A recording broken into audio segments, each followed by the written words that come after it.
नमस्कार, मैं गोपाल मंडल। मेरा यूट्यूब चैनल लाइफ मेकर में आपका स्वागत है।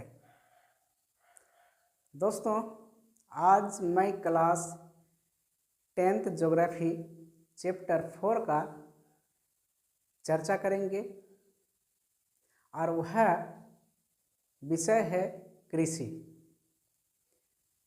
तो हम जानते हैं दोस्तों कि भारत एक ऐसा देश है जो कि जनसंख्या की दृष्टि से पूरे विश्व में दूसरा सबसे बड़ा देश है और यहाँ के 70% लोग कृषि पर निर्भर करते हैं। तो इतनी बड़ा जनसंख्या वाला देश और कृषि पर निर्भर कर रहे हैं, तो अब हम देखेंगे कि यहाँ कृषि का व्यवस्था कैसी है, जो कि कृषि से इतनी बड़ा जनसंख्या का भरण पोषण हो रहा है। अलग अलग राज्यों में अलग अलग प्रकार के कृषि होता है और इसका उत्पादन भी अलग अलग प्रकार के होते हैं। अंग्रेजी में कृषि को एग्रीकल्चर कहा जाता है और एग्रीकल्चर अंग्रेजी के 2 शब्द से बना है। पहला एग्री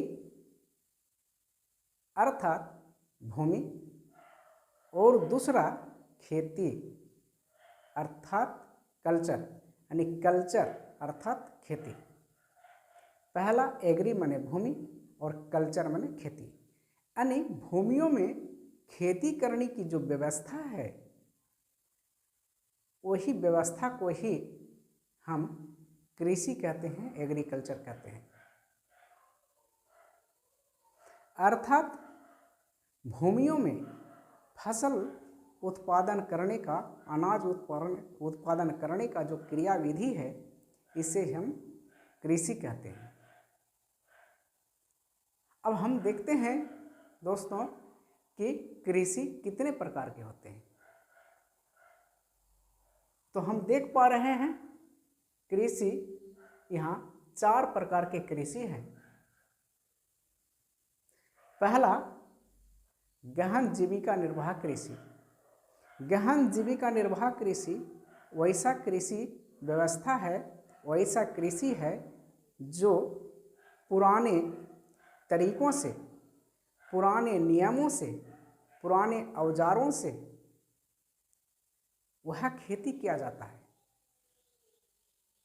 और ऐसी व्यवस्था में फसलों का उत्पादन कम होता है।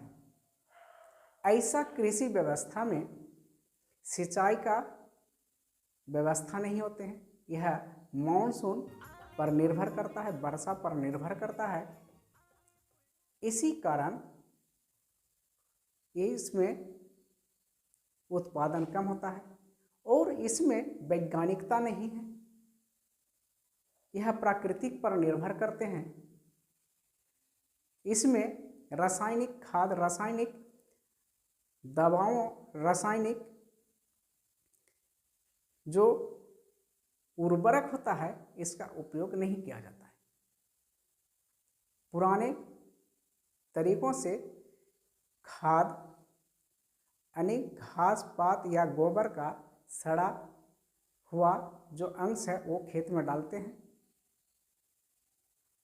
और वह फसल का उत्पादन करते हैं। अच्छे क्वालिटी का, अच्छी किस्म का बीज नहीं होते हैं। बीज का उपयोग, अच्छा क्वालिटी का बीज का उपयोग नहीं होता है, जिसके कारण से वहाँ फसलों का उत्पादन कम होता है।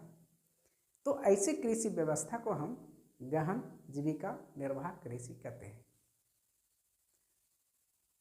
दूसरा गहन निर्वाह कृषि। गहन निर्वाह कृषि वैसा कृषि व्यवस्था है जिस पर आधुनिक नियमों, आधुनिक तरीकों, नई खोज, नई तकनीक और मशीनों औजार आधुनिक औजार मशीनों का उपयोग के द्वारा एक कृषि किया जाता है। सिंचाई व्यवस्था किया जाता है। उत्तम किस्म का बीजों का प्रयोग किया जाता है। कीटनाशक खरपतवारनाशी दवाओं का उपयोग किया जाता है। रासायनिक उर्वरक का उपयोग किया जाता है। तो ऐसे कृषि को हम गहन निर्वाह कृषि कहते हैं। और गहन निर्वाह कृषि में उत्पादन क्षमता अधिक होती है, फसलों का उत्पादन अधिक होता है। अब तीसरा देखते हैं वाणिज्यिक कृषि। वाणिज्यिक कृषि वैसा कृषि है जिसमें फसलों का उत्पादन काफ़ी अधिक मात्रा में होते हैं। इसमें पूंजियों का निवेश अधिक किया जाता है। अधिक बड़े क्षेत्र में एक कृषि किया जाता है। इसमें वैज्ञानिकता है। इसमें नए नए तरीकों का उपयोग किया जाता है। मशीनों का उपयोग किया जाता है। रासायनिक खादों का उपयोग किया जाता है। और ऐसे कृषि एक व्यवसाय के रूप में किया जाता है जिससे अधिक से अधिक उत्पादन होता है और इससे काफ़ी अधिक आर्थिक आमदनी होती है। इससे काफ़ी इनकम होता है। इनकम के दृष्टिकोण से एक कृषि किया जाता है, तो ऐसी कृषि व्यवस्था को हम वाणिज्यिक कृषि कहते हैं। चौथा, कर्तन दहन प्रणाली कृषि। कर्तन दहन प्रणाली का अर्थ होता है, कर्तन का अर्थ होता है काटना, दहन का अर्थ होता है जलाना, यानी जंगलों को नए भूखंड में जंगलों को काटकर उसको जलाकर साफ किया जाता है और उसमें फसलों को बोया जाता है। कई एक बार फसल को उगाने पर उसका उस भूमि का उपजाऊ शक्ति घट जाता है और जब उपजाऊ शक्ति घट जाता है तो उस भूमि को छोड़कर फिर दूसरी जगह, एक नई जगह, नई भूखंडों में फिर पुनरावृत्ति वही क्रिया दोहराते हैं। कर्तन दहन यानी काटता है, जलाता है जंगलों को और फिर साफ करके फसलों को बोता है। तो ये बार बार स्थान परिवर्तन करके कृषि करने की जो व्यवस्था है उसी व्यवस्था को कर्तन दहन प्रणाली कहते हैं। तो कर्तन दहन प्रणाली जो कृषि व्यवस्था है हमारे भारतवर्ष में, हमारे देश में अलग अलग राज्यों में अलग अलग नामों से पुकारते हैं, जानते हैं। तो हम देखते हैं कि दोस्तों क्या है। तो पहला हम मध्य प्रदेश में हम देखते हैं कि कर्तन दहन प्रणाली कृषि को बेबर या दहिया कहा जाता है। दूसरा, मध्य प्रदेश में पोंडू या पेंडा कहा जाता है। और उड़ीसा में पामा ढापा या कॉमन या बरिंगा कहा जाता है। और पश्चिमी घाट में कुमारी कहा जाता है। दक्षिण पश्चिम राजस्थान में बालरे या वाटरे कहा जाता है। हिमाचल यानी हिमालयन क्षेत्र में खील कहा जाता है। झारखंड में पूर्वा कहा जाता है और उत्तर पूर्वी प्रदेशों में झूम कहा जाता है। दोस्तों एक बार और ध्यान देंगे। पहला, मध्य प्रदेश में बेबर या दहिया कहा जाता है। दूसरा, आंध्र प्रदेश में पोंडू या पेंडा कहा जाता है। तीसरा, उड़ीसा में पामा ढापी, कॉमन या बरिंगा कहा जाता है। चौथा, पश्चिमी घाट में कुमारी कहा जाता है। छठा, हिमालयन क्षेत्र में खील कहा जाता है। और दक्षिण पश्चिम राजस्थान में बालरे या बाटरे कहा जाता है। और आठवां, झारखंड में पूर्वा कहा जाता है। और उत्तर पूर्वी प्रदेशों में झूम कहा जाता है। तो दोस्तों, इस नाम से हम कर्तन दहन प्रणाली कृषि को जानते हैं। अब हम देखते हैं कि गहन जीविका निर्वाह कृषि, गहन निर्वाह कृषि, वाणिज्यिक कृषि, कर्तन दहन प्रणाली कृषि से जो जो फसलों का उत्पादन होता है, उस फसलों के बारे में अब हम जानेंगे कि उस फसलों को भी हम कई एक नाम से जानते हैं। जैसे कि अखाद्य फसलें। अखाद्य फसलें वो ये फसलें हैं जिससे हम खाने के काम में नहीं, बल्कि वह उससे पैसा के लिए हम उगाते हैं, उससे हमको रोजगार होता है। ऐसे फसलों को हम अखाद्य फसल कहते हैं, यानी खाने के लायक वो नहीं है। जैसे रबड़, जूट, कपास, रेशम, इस सारे फसलों को हम सिर्फ रोजगार के लिए, पैसों के लिए ये उगाते हैं।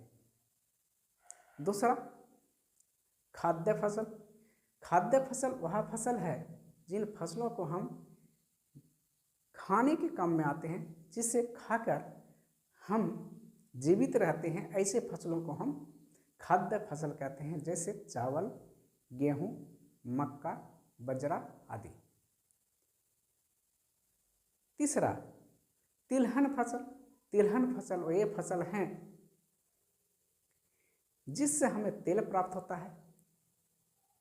जिन फसलों से तेल की प्राप्ति होती है, ऐसे फसलों को हम तिलहन फसल कहते हैं। तेल का पहला अक्षर तो होता है और तिलहन में भी पहला अक्षर तो है। तो से समझ लेना दोस्तों कि तेल प्राप्त होने वाले ये फसलें हैं, जैसे सरसों, तीसी, सोयाबीन, अरंडी, इस प्रकार के फसलों से हमें तेल प्राप्त होता है। चौथा, दलहन फसलें।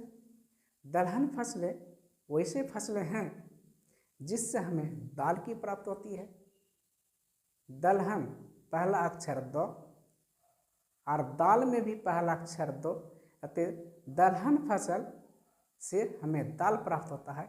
याद रखेंगे, दलहन और दाल दोनों में पहला अक्षर दो है, तो इससे याद रखने के लिए ये मैंने कह रहा हूँ, इसलिए इसे याद रखेंगे कि दलहन फसलें वो ये फसलें हैं जिससे हमें दाल की प्राप्ति होती है, जैसे चना, मटर, मसूर, अरहर। पांचवा, पेय फसल। पेय फसल वो ये फसल हैं जिससे हम पीने के काम में लाते हैं, जिससे हम पीते हैं। ऐसे फसलों को हम पेय फसल कहते हैं, जैसे चाय, कॉफ़ी, कोको, इस प्रकार के फसलों को हम पीने के काम में लाते हैं। छठा, रेशेदार फसल। रेशेदार फसल वो ये फसल हैं जिन फसलों को से हमें रेशा प्राप्त होता है, धागा प्राप्त होता है। ऐसे फसलों को हम रेशेदार फसल कहते हैं, जैसे कपास, जूट, रेशम। तो दोस्तों, समझ में आ गया होगा कि कृषि हमारे लिए कितना महत्वपूर्ण है और कृषि को कितने वर्गों में बांटा गया है, और कृषि से उत्पादन होने वाले फसलों को किस किस नाम से जानते हैं, और कृषि जो है वो कितने प्रकार के और किस किस राज्य में कृषि को किस नाम से जाने जाते हैं। शायद समझ में आ गया होगा। फिर अगला विषय लेके मैं आऊँगा। अभी तक के लिए नमस्कार।